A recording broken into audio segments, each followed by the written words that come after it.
The story of the Hiram M. Chittenden locks and Lake Washington Ship Canal is one of the longest and most fascinating chapters in Seattle history. It's a story that starts with a canoe route followed by Native Americans for thousands of years, and then by European settlers who literally moved mountains and bent rivers in order to build a great city. It's a story with unique characters, from a teenager who set out to dig a canal all by himself, to a Renaissance man who finally finished the job as the capstone to a distinguished career in the U.S. Army Corps of Engineers. It's the story of the busiest locks in the United States and one of the most popular destinations for visitors to the Pacific Northwest.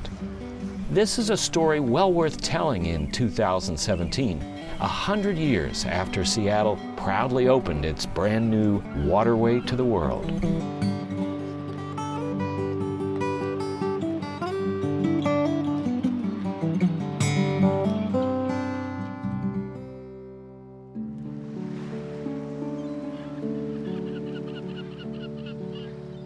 When you look back at the geologic history of this area, you can see that geology is central to the story of the Lake Washington Ship Canal, which in essence is following what was shaped from the last ice age, when a 3,000-foot thick mass of ice plows south through the area and then eventually retreats. And in doing so, it does several things. One is that ice, as it moves through the landscape, you have the deposition of 3 layers of material. A layer of clay, a layer of sand, and a layer of till, which is the sort of heterogeneous mix of silt and cobbles. Cut into any hill in Seattle, you have this very soft sediment. So it's relatively easy to alter the landscape of Seattle to create the features that we need. The second aspect of the glacial story is, as that ice moves through the area, water flowing underneath the ice carves into the sediments and creates Puget Sound and Lake Washington. And at one point, the lake and the sound were connected. So the route that the canal follows, in essence, is really just reconnecting the sound and Lake Washington. 200 years ago, the Puget Sound was a lot different than it is today. There were much larger ancient trees here. Glaciers and snowpacks were hardy. We had cleaner water, much more stronger river and stream flows, and there was a lot more wildlife here. The tribes were very well adapted to this environment. We're able to gather and store large quantities of salmon and clams and berries and deer and all the foods that they needed. And they also had quite a bit of access to medicinal plants and also materials for building homes and making clothing, and for the use in their technology, their fishing nets and their canoe paddles and all those great things that they needed to adapt and survive in the Puget Sound. That was a very unique and complex ecosystem at Salmon Bay before it was transformed and altered by the Chittenden locks. It was a unique place for winter villages and for people to live. Salmon Bay was such a productive environment that people returned to that area seasonally, year after year, to hunt and to fish and to collect shellfish. And we know from archaeological sites in the area that there were villages there. There were a group of people called the Shilshole that lived there. And Salmon Bay Charlie was probably one of the last Indian people that were living in that area. There were a number of Coast Salish groups that used the area that we know of as the Ship Canal for moving people and goods between freshwater and saltwater. It's a cleft in the hills that would be an obvious route. There's 2 small strips of land that are blocking the way, but if you're using canoes, it's easy to portage over those areas or to have other canoes waiting for you stored on either side of the portages. You would see Lake Washington on the inland side as having a wealth of resources. You can go there to fish, you can go there to get cattail that you need to create mats or to weave into baskets. But then there's also the social aspect of it, where they want to maybe visit relatives that live up in the Snoqualmie River. So you would have people traveling via the area we know as the Ship Canal in order to go to different places around the region. And if you think about it, the Ship Canal today is just a new iteration of something that's been happening for thousands of years.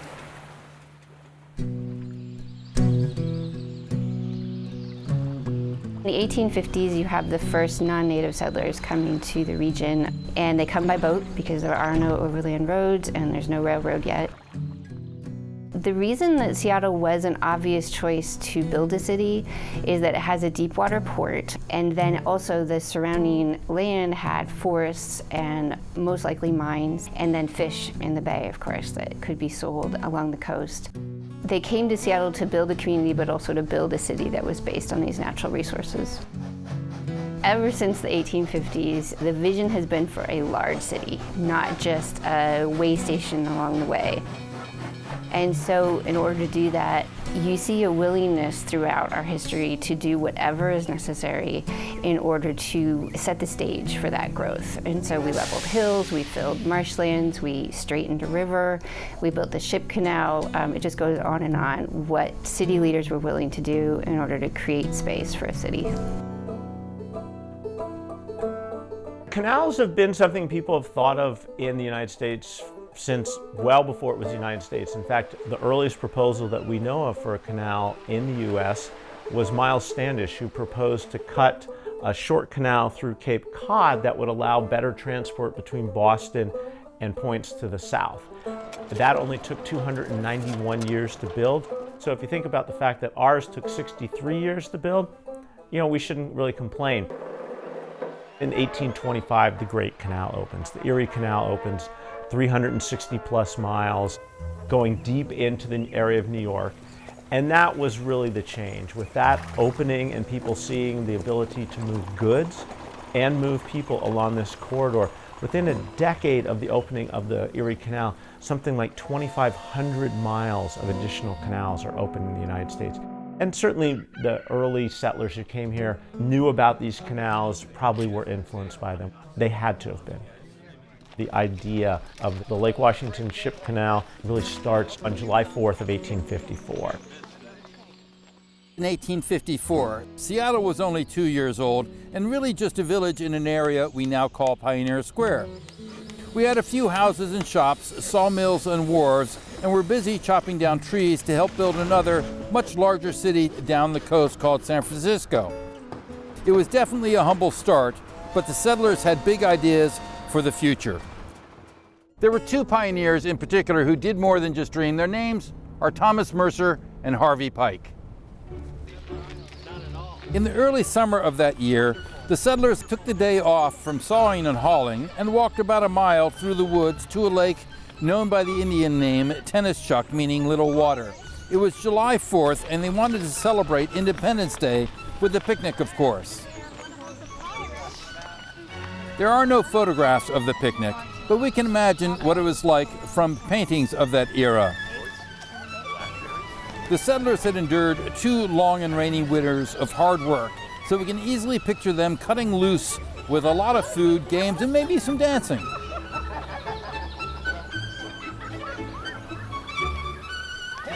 The patriotic spirits were running especially high because this was the first Independence Day since Washington had won its own independence from Oregon and become its own territory of the United States. In this spirit, the man who was hosting the picnic, Thomas Mercer, got up to make a speech. My friends, as we gather on this Independence Day, we remember Mercer today from a street name and a photograph taken in his later years when he was a judge and sported a highly impressive beard. Mercer grew up in Ohio and Illinois and seems to have been a born leader. At the age of 14, he was managing his father's woolen mill. In 1852, he headed west on the Oregon Trail with his family. He was elected a wagon master for the 14 wagons for their 5-month, 2,000-mile journey. After a brief stay in Salem, Oregon, he headed to Seattle, where he homesteaded land north of the village.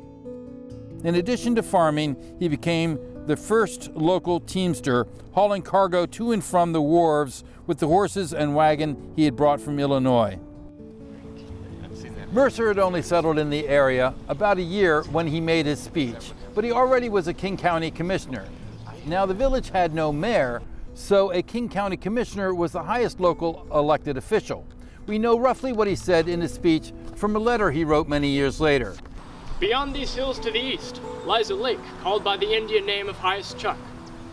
Being the greatest lake in Washington Territory, I propose that we christen it Lake Washington. Hear, hear! The main thing he did was to propose new names for Seattle's two major lakes. He suggested the largest one, which locals had called Highest Chuck or Big Water, be named in honor of Washington, George, and the new territory. For Tennis Chuck, the smaller lake where the picnic was happening, the name he proposed was Lake Union. Because of our determination that it will be the union of a system. He chose his name because, as he wrote in his letter, sometime it would be a connection between Lake Washington and the bay.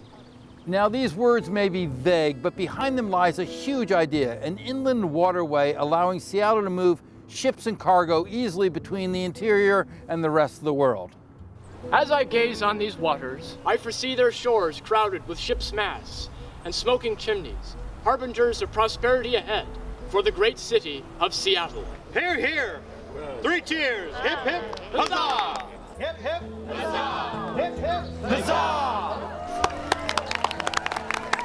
We don't know exactly what influenced Mercer. We know that he was someone who transported goods around the Seattle area, so suspect he may have been influenced by seeing the native people who were still moving through this landscape at the time. So he must have seen how they transported goods. There's also a little mystical aspect that supposedly he had some sort of dream of seeing some body of water that he lived on and people bringing large boats up to him. So Mercer is sort of the father of the idea of the canal. And if Thomas Mercer is the father, then maybe Harvey Pike is the son of the story. He's the one who is considered to be the first to start to attempt to follow Mercer's idea. Harvey Pike was the son of John Pike, whose name is remembered today in a street, a public market, and a well-known blend of coffee. John Pike came west in 1852 in the wagon train led by Thomas Mercer. He was an architect and a carpenter and built much of early Seattle, including our first university building at what is now 4th Avenue and University Street. As a teenager, his son Harvey earned money by painting that building, as well as signboards for probably most of Seattle's early storefronts. In 1861, he cleared some land for the university, and instead of taking cash for his work, he took land, 161 acres on the Montlake Isthmus. He was only 19 years old, but he was wise enough to realize that this narrow strip of marshy bottomland had value. As long as anyone could remember, this is where the Native Americans and everyone else had to pick up their canoes and cargo and carry them between Highest and Tennis Chucks, hence the name we call Eastern Lake Union, Portage Bay. Soon after he acquired the land, Harvey Pike did something quite remarkable. It took a lot of different hands to build the canal, and the first hands were those of Harvey Pike. He had a shovel, good shovel, a wheelbarrow, and a pickaxe. He started to actually dig a canal between the two lakes. However, he didn't know much about the deep ecology around here, which was that you had glacial till. You went down through the topsoil a little ways and you got glacial till, and that was harder to break into, so he gave up on it. Harvey Pike did succeed in digging his way into local folklore, where he is often portrayed as a cross between a visionary and a colorful crackpot.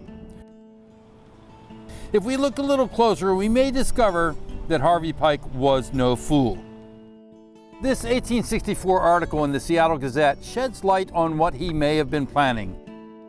The Seattle Gazette describes discoveries of coal on the east side of Lake Washington, areas we now know as Coal Creek, Black Diamond, Newcastle. These were the best coal deposits on the West Coast, but getting them to Seattle's coal bunkers required an arduous journey through the shallows of the Black and White Rivers to the Duwamish River and across Elliott Bay. The newspaper calls this route an insufficient outlet for the immense wealth of the country. It proposes a better and shorter route through Lakes Washington and Union. Of course, this would require digging a canal at Montlake, but the article suggests this might not be as difficult as it sounds. Lake Washington was several feet higher than Lake Union, the author writes, so a mere ditch through which to turn the water is all that is required, and the canal will make itself. He was suggesting that once the floodgates were open, gravity and water pressure would do most of the work. Was this the vision of Harvey Pike when he started digging? It seems pretty likely, but there's no doubt he eventually realized that even creating a mere ditch between the lakes was a Herculean undertaking for just one man. Harvey Pike is certainly an example of being willing to try just about anything in order to get raw materials to market. You know, if there is a way to make money off of something, people at that time particularly thought, what the heck? Why not try? And I think that's what he did. When I think about Harvey Pike, I think he's just a guy who had this great ambition and this dream that many 19, 20-year-olds have. And he set out to do it. He didn't accomplish it, but he started it. And that really did launch us on the route of the canal. And so for that, we can thank him, this dream he had as well as Thomas Mercer's.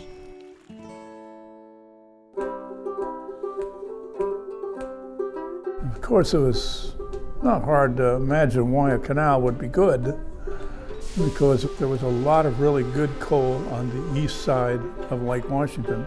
But to get the coal from the east side, they had to bring it on a primitive rail system down to the east shores of Lake Washington, then bring it across the lake to Montlake. There was no canal there then, of course. So they hired the pioneers to drag these containers full of coal over the Montlake Isthmus to new scows on Lake Union, and then they had a little steamer to putt-putt them to the south end of Lake Union, and there they got on Seattle's first railroad, which was that little coal, narrow gauge coal railroad that went up Westlake to the Pike Wharf. From there, the coal went everywhere. But it really was a huge job to get the coal there. So how nice it would have been had there been a canal, but there wasn't. So never did the idea leave their minds. In the 1870s, the military looks at Seattle as a place to open up this canal for military purposes. They decide not to do it because Seattle's too small. So another decade or so passes. In the 1880s, David Denny, Thomas Burke, and others form what's known as the Lake Washington Improvement Company to build cuts between Lake Washington and Lake Union and Salmon Bay, big enough for some logs, because David Denny had a mill in Lake Union. They hire a company run by a man named J.J. Cummings, and one of the interesting things about Cummings is he says explicitly in his contract is that he will not hire any Chinese. In the 1880s in Seattle and through much of the West Coast, there was this very horrible racism against Chinese, and so he was, clearly getting out in front of the anti-Chinese movement. Cummings starts work on the project, cutting a route from Lake Union to Lake Washington. And after a month or two, Cummings runs into much harder soil than he expected. They found, as any gardener in Seattle often finds, that as soon as you dig a little bit, you hit the hard pan, and it's impossible to dig. It is like rock. And so Cummings tried to get more money in order to justify the harder work and the longer time that it would take. And the Lake Washington Improvement Company did not want to pay that, and they had an alternative. They could reach out to labor contractors in Pioneer Square. One of the prominent ones was the Watchung Company, which was started by Chung Ching Hock. Chinese immigrants were willing to work very, very hard for not very much money because they did not have a lot of choices. So the first successful connection made between the lakes and the Sound was completed by the Chinese laborers. But just as they're finishing that work, in the fall of 1885, you have anti-Chinese movements gaining steam, and a number of the white residents of the city did not want Chinese people to be here. It was very violent.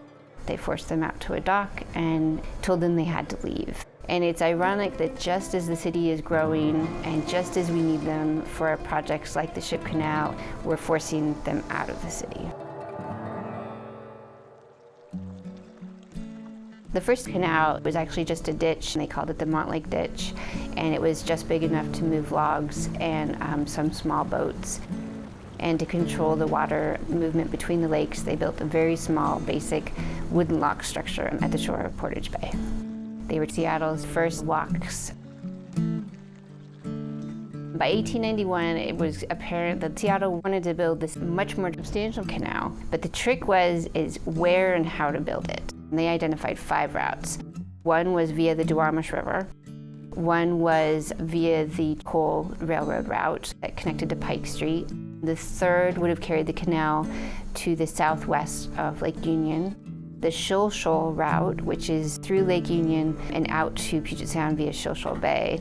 And then the Smith Cove route, which would have turned south through what we know as the Inner Bay area to Smith Cove on Elliott Bay. So for several years, they were arguing about which was the best route. In the 1880s and 1890s, there was this ongoing debate about where exactly to build the canal, how to fund it, what was going to be the driver behind it. And then in 1889, 1890, a man named Eugene Semple arrives in Seattle. He's the former territorial governor of Washington, and he has a very simple idea to complete the canal. He's going to connect Lake Washington directly with Elliott Bay through Beacon Hill. It was going to be maybe a 1/4 mile wide at the top, 300 feet deep, because that's how tall Beacon Hill is. And they were going to build it by using what were known as hydraulic giants, massive water guns that would allow them to blast away the hillside. The other part of Semple's plan was to fill the tidelands south of King Street and the Pioneer Square area. Thousands of acres of tide flats that couldn't be used for industry to develop until they had a seawall and were filled. So his opponents questioned if he ever intended to build that canal, that his canal scheme was really a dirt-getting scheme to get enough dirt to fill those tidelands. Semple has great support at the beginning, but unfortunately, it was not a good idea. If you think about cutting a canal through Beacon Hill, a 1/4 mile wide, how would you get across it? How would you really protect it from a landslide point of view? So he starts work on it, works on it for about 1.5 years or so, washing away the hillside until the powers that be convinced the city council to cut off the water that Semple was using to blast away the hill. When the water was cut off, he had no source to feed his hydraulic cannons, and the project dies. Semple really was like Harvey Pike, these people who came to Seattle with this vision of making something happen. They fail, but they still gave a spirit to the place and a spirit to the idea that propelled on further people. And you can still see to this day exactly where Semple was going to build his canal. It's that spot where if you're going from Beacon Hill down South Columbian Way, that is where Semple's canal was going to go. So we still have a little bit of evidence of this dream of Semple's.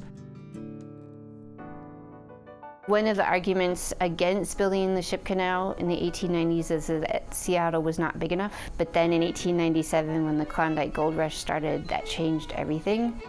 The city's population grew from about 43,000 in 1890 to about 237,000 in 1910. And the connections to Alaska and the trade that brought to the city just made it so much more likely that the expense of building a ship canal would be justified.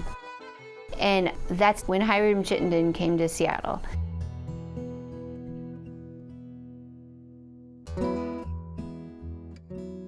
The Army Corps of Engineers, when you think of this canal, think of their history too, because especially after the 1812 war with England, the nation became a little bit frightened, that they could have the White House could be burned down again. So they started to invest more money in protecting the shorelines, building lighthouses, improving waterways, and that was an important predecessor to the building of the Lake Washington Ship Canal. The Corps of Engineers goes all the way back to General George Washington.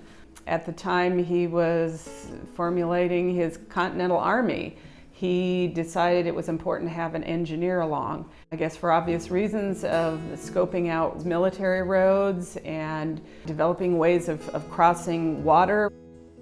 And then throughout the following decades, the Corps developed in response to westward expansion. As the interior parts of the country were settled, there was a lot of products that needed to be shipped from the interior to the East Coast. And obviously rivers were the best way of doing that. So the Corps was asked to play a role in navigation, to keep those waterways open, doing river maintenance, snag removal, dredging, dam building, some levee construction, and flood risk management. So that's how the Corps ended up having a big role in the Pacific Northwest and creating its signature project here at the Chittenden Locks. Hiram Chittenden was a pivotal figure in the history of the Corps of Engineers and one of less than a handful of the most important engineers that shaped the Corps from east to west. Hiram Martin Chittenden is a really interesting individual. He graduated from the military academy in the class of 1884, and he had numerous military assignments throughout his life. He was also a historian, and his literary and historical works were really tied to his engineering works. All of his Army assignments led to the publication of either a book or some article about the specific region where he was working. His first stint from 1891 to 1893 was in Yellowstone. He published a book in 1895 on Yellowstone National Park, which is a definitive work. He had another military tour in St. Louis, and he ended up writing a book on the history of fur trading in the American West, which is another definitive 3-volume set. Chittenden really sort of was a Renaissance man. I mean, he was this guy who had this bigger picture of the world. And he arrives in Seattle in 1906 at a time when we're still trying to figure out where exactly to put the canal, what sort of canal it would be, how we're going to fund it. And he brings the city together. He rallies people around to support the idea of the North Canal. The big challenge of the idea of the canal is that Lake Washington was 9 feet higher than Lake Union. And so you had two choices. You either build 2 sets of locks, one lock that would bring boats up to the level of Lake Union, which is a little bit above sea level, and then another that would bring boats up to the level of Lake Washington. Chittenden says, no, we need 1 set of locks. And what we need to do is make Salmon Bay, Lake Union, and Lake Washington at the same elevation. And in fact, people had been wanting to lower Lake Washington for 50, 60 years because Lake Washington, by flowing out through the Black River, led to flooding in the Duwamish River Valley. If you could stop Lake Washington going into the Duwamish, you wouldn't have flooding there. And so he solves a second part of the equation.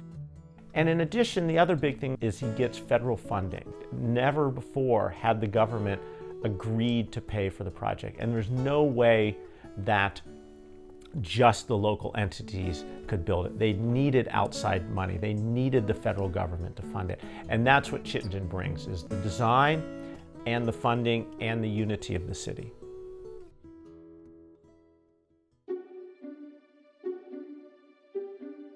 Work on the modern canal really starts in October of 1909 when they start to build a better connection between Lake Union and Lake Washington.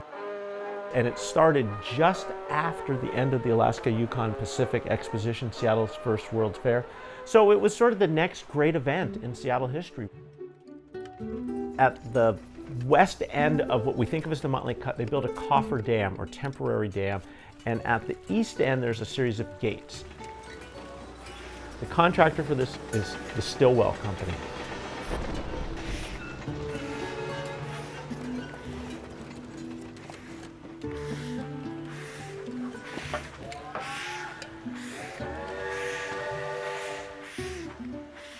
December 31st, 1913, they blow up the coffer dam and allow Lake Union to flow into the cut.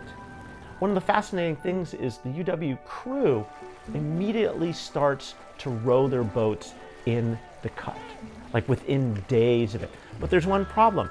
The south side of the canal is slumping.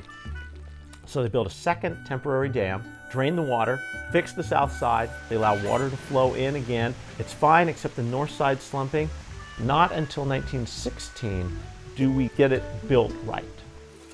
What's so wonderful is we have these amazing photos of the blasting out of the final coffer dam, the third one at this site. And what it shows is all of these people on this temporary structure that's going to fail.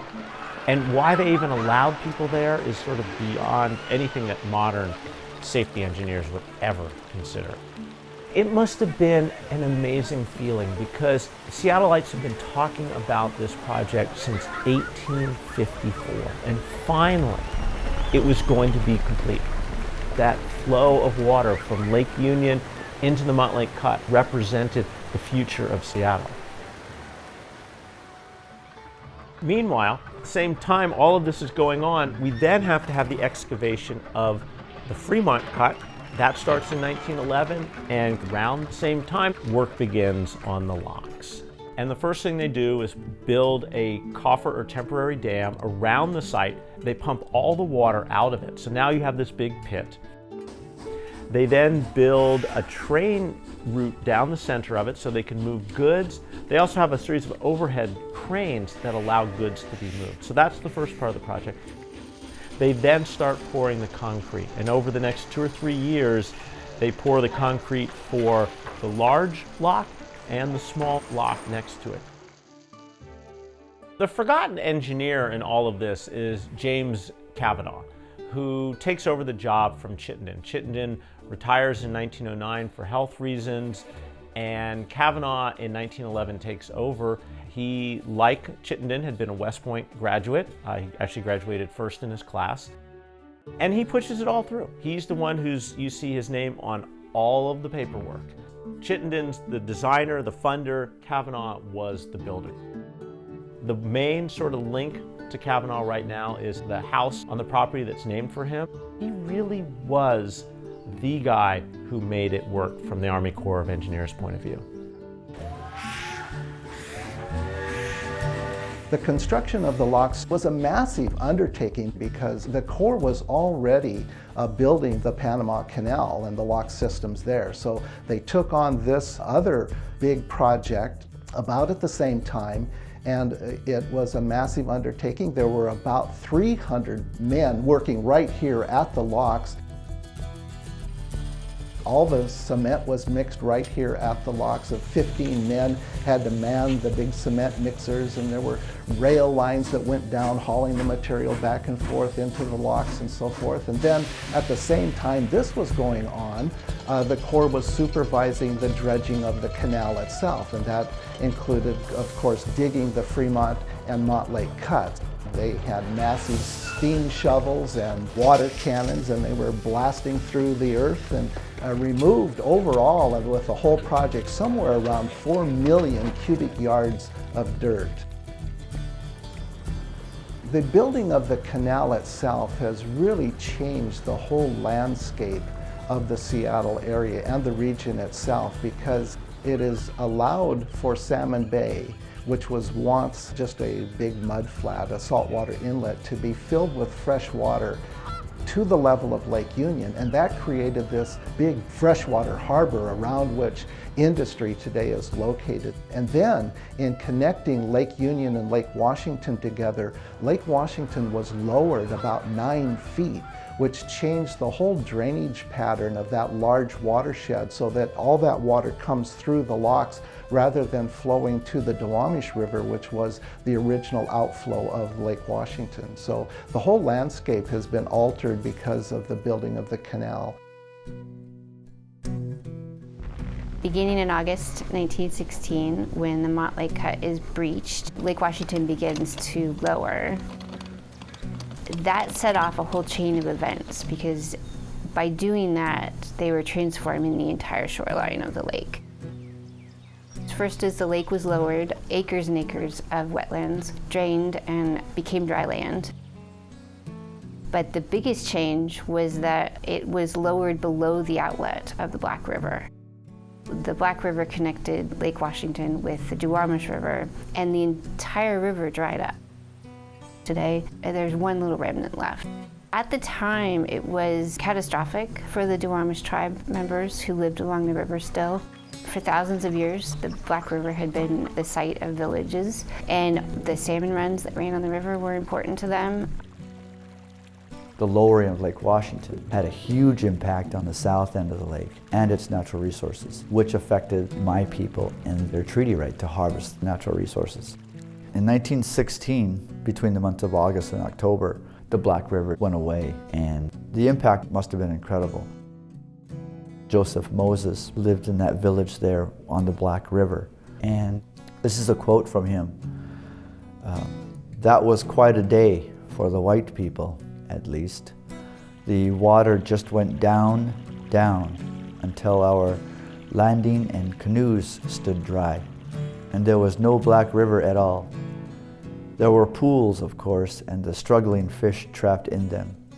People came from miles around laughing and hollering and stuffing the fish in gunny sacks." Joseph Moses, member of the Duwamish and one of the last to live on the tribe's historic land in downtown Renton.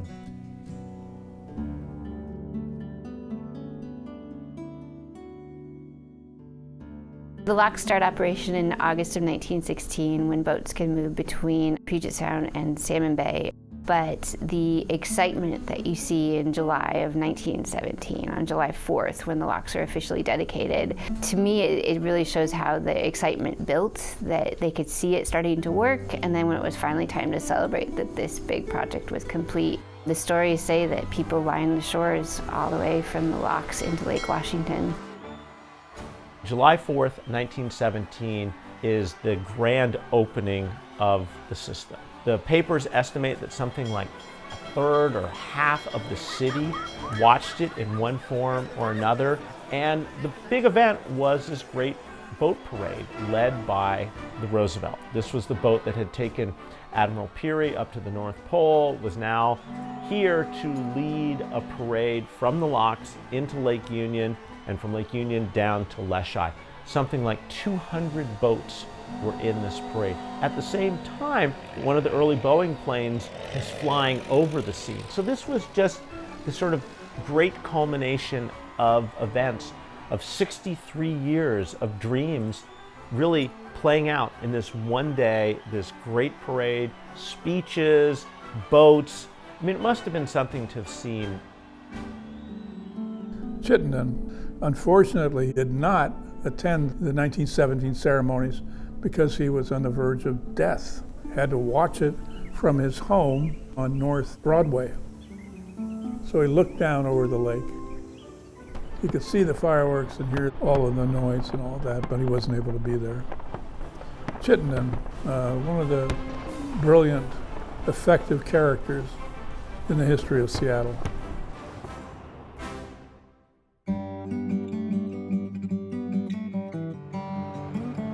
After opening day, we start to see the canal meet the goals of those who had built it. Opening up of commerce, of trade between freshwater and saltwater. As we see goods going back and forth, we see logs coming through, we see material, raw goods going in and manufactured goods going out.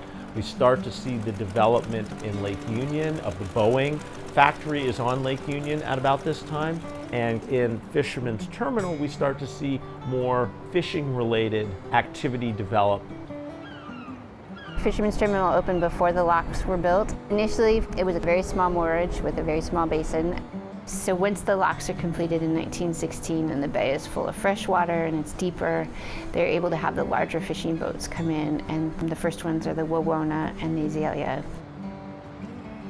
We have a remarkable fleet of boats that home port here in Seattle at Fisherman's Terminal. For example, this beautiful fleet of wooden halibut schooners that have been fishing for a century and many generations. And one reason they've lasted so long has to do with the locks and the fresh water and the salt water, being able to moor these boats in fresh water. fresh water is a tremendous advantage over salt water, because that prevented marine growth such as barnacles and seaweed growing on the boat, and also prevented any boring worms because they don't live in fresh water. So that's what's added to longevity of the fleet you see here. I started fishing with my father, who bought in this boat in 1960. It was an old boat when he bought into it. The Vanceville was built in 1913. It's a traditional halibut schooner that was built for dory fishing. It has consistently fished for halibut since the day it was built. It has never missed a season. Vancey and all the similar vessels around here started using the locks shortly after they were built. And a large portion of the fleet that fish in Alaska are home ported here because the climate is a little more conducive to getting work done here than it is, say, in Alaska, and because of the goods and services that are available here. So without the locks, we wouldn't have this fleet in Seattle. As you're driving across the Ballard Bridge and you look down into Fisherman's Terminal, you might not realize that you're looking at the Alaska fishing fleet. You're looking at the boats that go up, they go through the locks and out to sea, and they travel all the way to the North Pacific. And they capture the salmon and the crab that this region is famous for. And it's amazing to look at those boats and realize that they're responsible for about half of the American seafood catch. And there's thousands of jobs that depend upon the work of those boats. If you go to the east and west on the canal, there's ship repair companies, there's shipbuilding companies, there's the tug companies, all the things that make the fishing fleet work that have grown up around Fisherman's Terminal. Even before the locks and the ship canal were built, Salmon Bay was ringed with boatyards and shipyards, including the Ballard Marine Railway Company. When the locks and the ship canal were built, Salmon Bay went from being saltwater to freshwater and was no longer subject to the tides.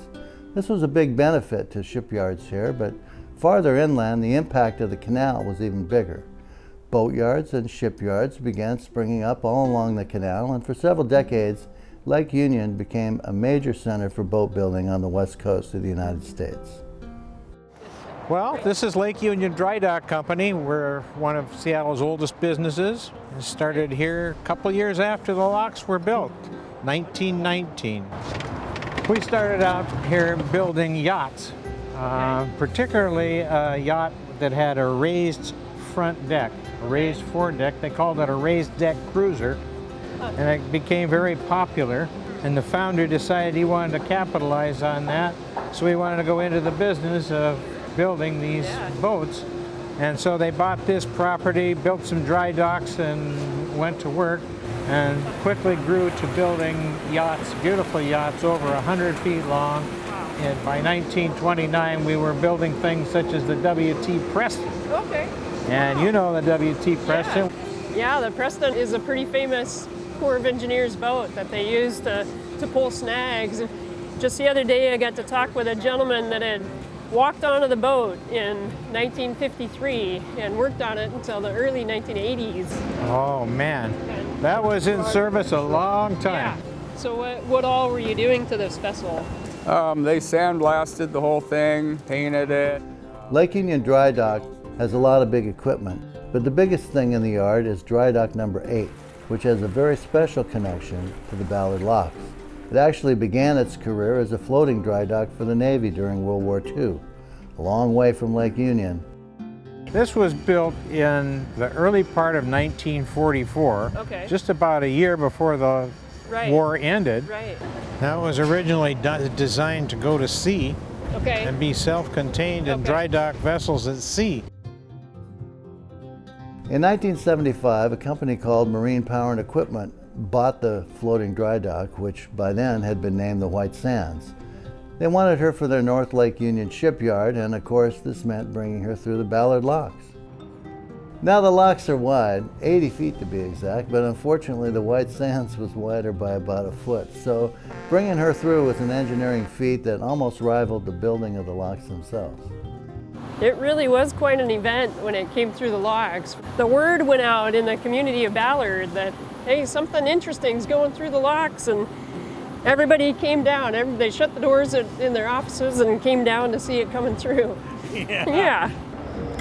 After it came through the locks in 1975, it went to work for Marine Power and Equipment, and we looked over there jealously. In 1995, we bought the dock, and we brought it over here, and we've been keeping it busy ever since, I can tell you. This has been just a real boon to Seattle, having the locks here, and being able to get these boats in here.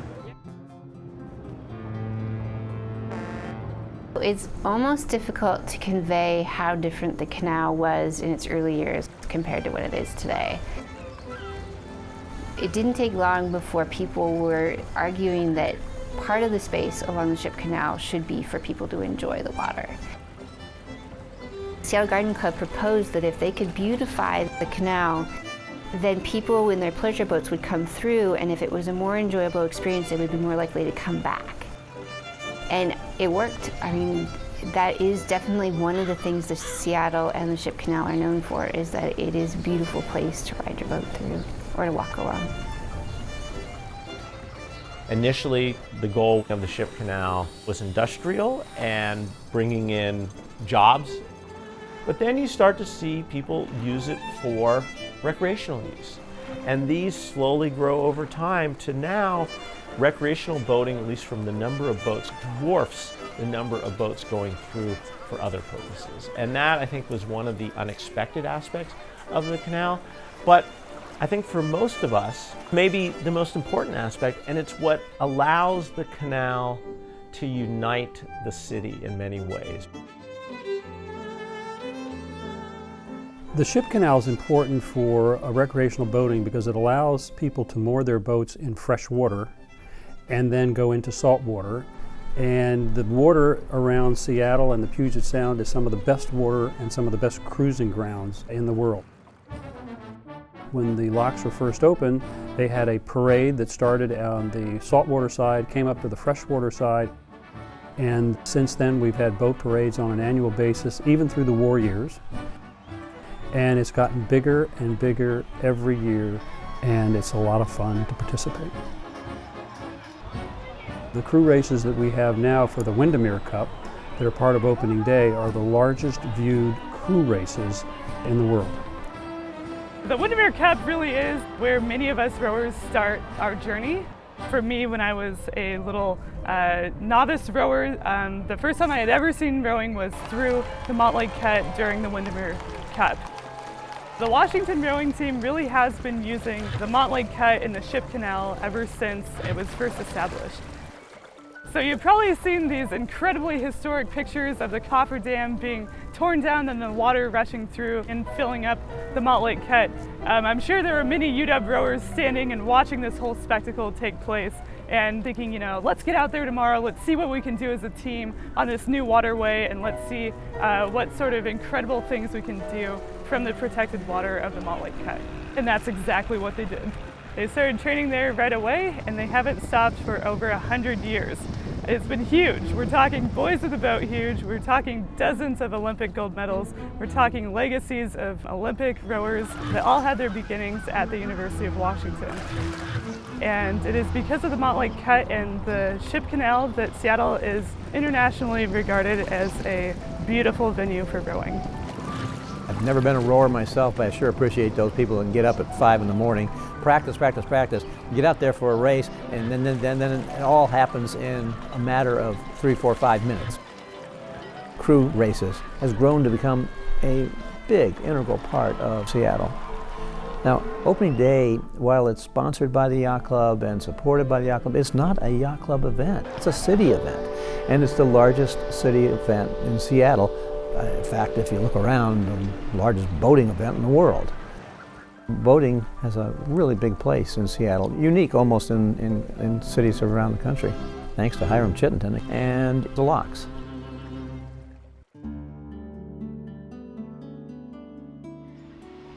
The locks is notable for some pretty amazing engineering design, much of which continues in operation today, because Hiram Chittenden had the foresight to create a lock system that was very progressive for its time in the use of concrete, solid concrete. There are really 3 major activities that take place at the locks. One is the locking of vessels through the lock chambers. That is done through a series of gates that allow vessels to pass in. Once entered, the gates close, and then inside the concrete, what we call monoliths on either side of the lock chambers, are open passageways with valves that control the water. So the water can either be pulled out or let in. The water either is raised or lowered to achieve the same elevation of its destination, whether that be upstream or downstream. Another important piece of the locks operation is management of the water levels between freshwater and saltwater. The key way that is addressed is through a system of gates on the spillway that act really as barriers that hold back the water and can be raised and lowered to permit excess passage of water in high rainy seasons and snowmelts. Then the third piece is the management of fish passage, enabling migratory fish to enter a ladder and pass over the structure. The fish ladder was installed in 1917 as part of the original design. It served up until 1976, when new science necessitated the replacement of that system. It has a little shallower grade so that fish have an easier passage. Sometimes we think that because something is 100 years old that it may not be the best technology, but the reality is although we've obviously replaced certain parts, a lot of our equipment is original, and the project's in great shape because things have been maintained pretty well. As a working engineer, I spent 27 years out here at the locks, and the bottom line is I guess I was really impressed by the ability of these people to get it right. It was pretty incredible that it got built in the first place, and it was built in the correct spot in the right way.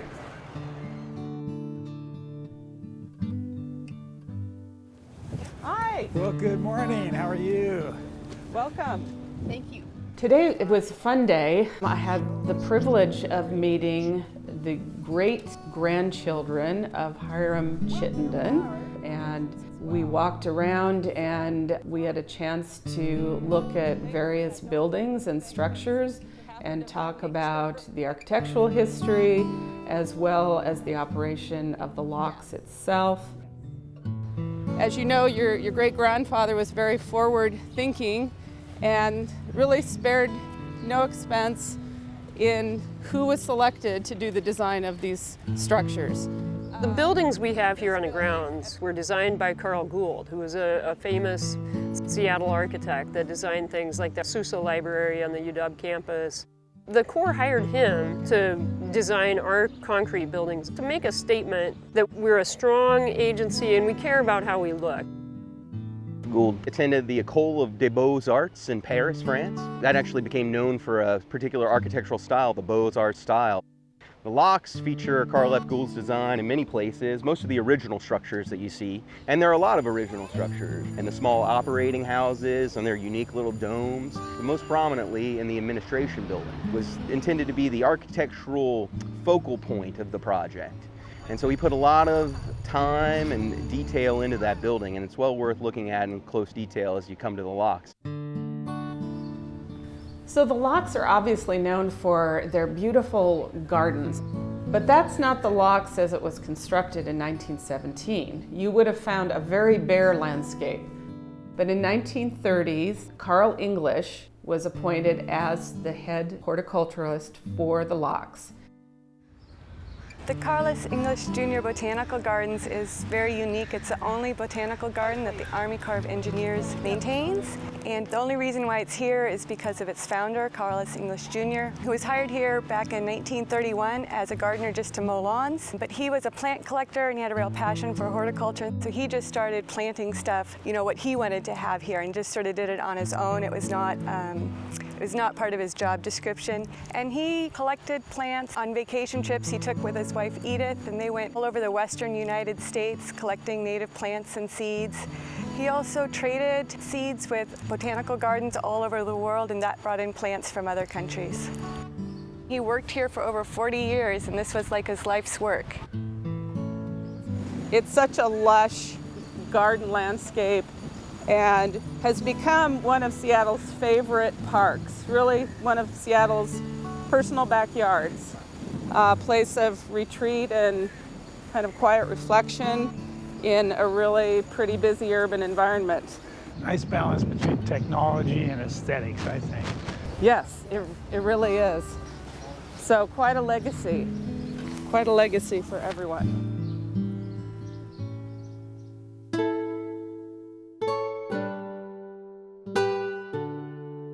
Surely it's important to express memory of really important moments in the city history. And the building the canal was one of the big ones, really. It was an idea that was so obviously an opportunity, as they saw at the picnic in 1854, that was sort of inevitable that it would be done. It was done. It took, 60 years to finish it, and it'll always be there.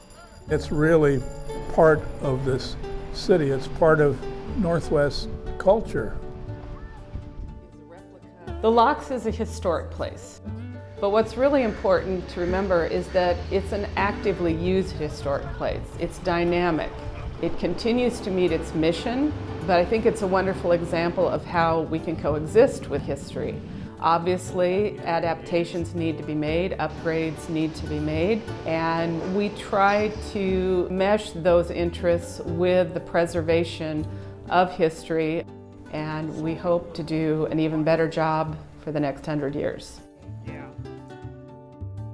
The meaning of the Locks for me, it's a positive reminder of what diligent work on the behalf of the government, the Corps of Engineers, for the people of the United States of America is capable of. When we put public investment into civil works, we can affect a century of positive change. It's really a remarkable feat what they managed to construct here, and it still operates today.